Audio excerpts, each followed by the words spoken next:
I'm humbled to be receiving this year's 2024 Ahmadiyya Muslim Humanitarian Award.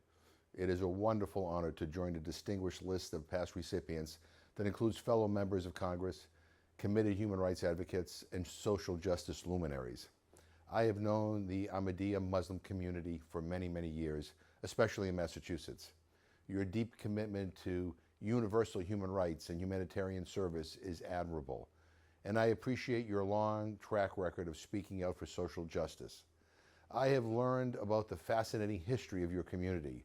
Your founder exemplified the peaceful teachings of Islam, even as he faced bitter hostility and persecution. He once said, "We must never restrict our circle of kindness."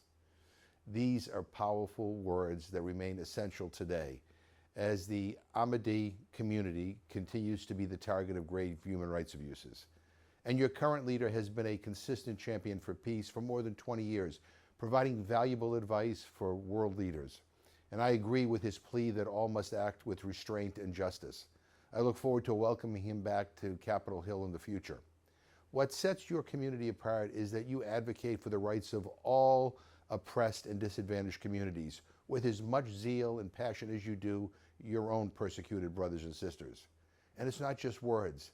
I see you year after year bringing hundreds to Capitol Hill to fight for the rights of so many different vulnerable populations, whether it's the Uyghur Muslims, Rohingya Muslims, Christians, Yazidis, or others.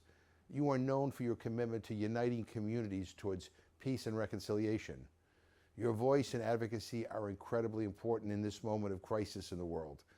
What is happening in Gaza right now is unbelievably tragic. We must save humanity from this destructive war.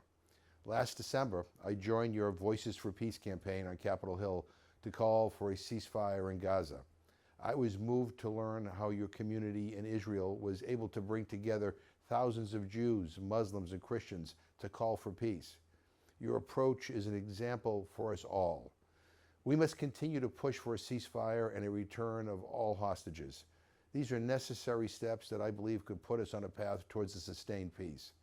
I regret that I cannot be with you today in person for your 74th Jalsa Salana, but I wish you the best during your convention and look forward to continuing to work together in the future. Thank you again for this incredible honor, and Jalsa Mubarak.